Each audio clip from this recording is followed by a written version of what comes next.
In this video, we will explain how to change a heating element on your Winston 8000 series Collectramatic fryer.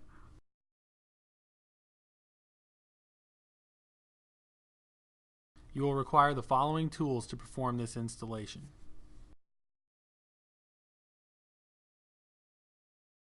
Before beginning the installation, be sure to unplug the fryer from its power source.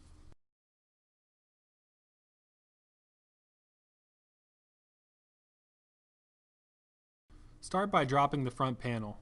You will need to remove the 4 screws holding the panel in place.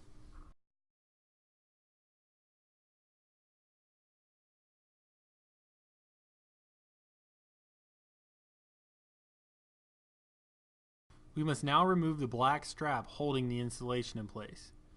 Clip the black band and the 2 small wire ties securing the high limit and temperature probe wires. Then remove the insulation strap.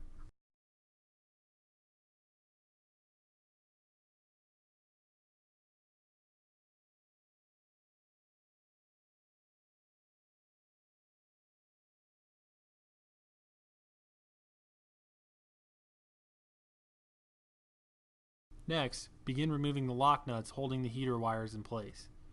It is important that the heater wire is not allowed to move while unscrewing the nut.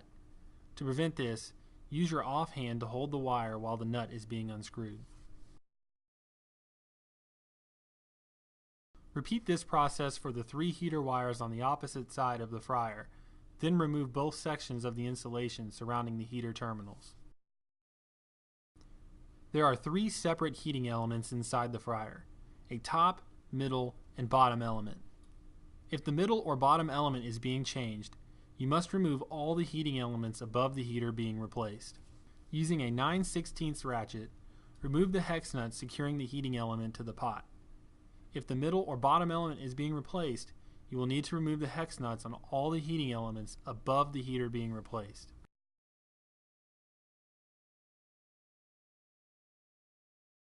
Next, gently remove the ferrules on each of the heating wire terminals with a pair of wire cutters.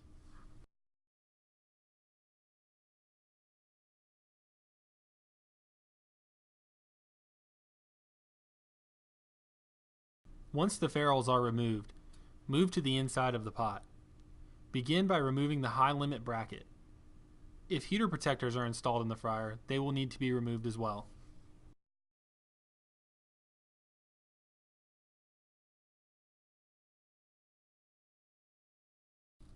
Next, begin the removal of the 3 heater holders.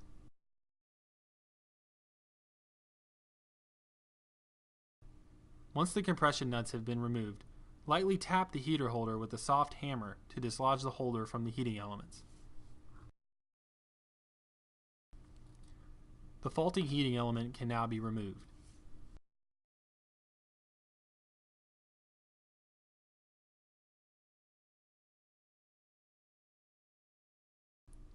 Begin the installation of the new heating element by threading the heater terminals through the holes in the pot and sliding the element coils into place.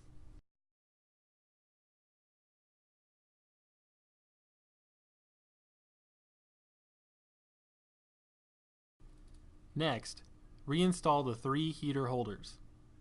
Slide the heater holders in behind the heating elements and angle them so that the heating elements line up with the grooves in the heater holder. Secure the heater holder to the frame with the 2 lock nuts and place the heating element coils inside the grooves of the heater holder.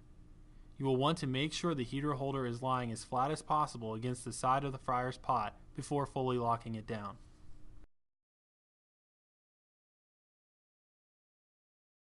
Once the heater holders are in place, reattach the high limit bracket. Begin the installation of this bracket by threading the temperature bulb through the small window in the mounting bracket.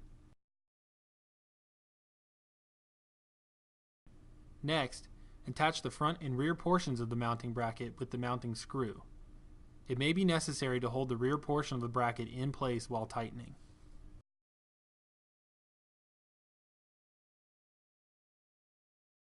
Next, insert the new ferrules onto the heating element. These ferrules will ensure a tight seal so that no oil leaks from the inside of the pot.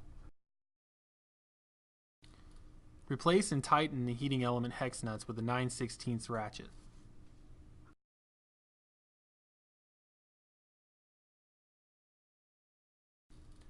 Once the hex nuts are secure, insert the two small sections of insulation and install the new insulation straps. We can now reattach our heater wires. First, place the washer on each heating element terminal, then connect the heater wires. Looking left to right, no two heater wires of the same color should be connected to the same heating element.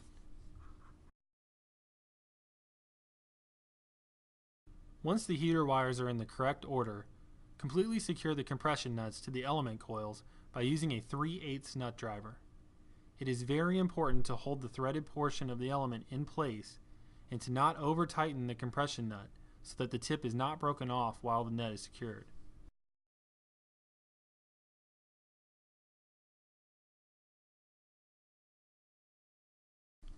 Finally, reinstall the front panel.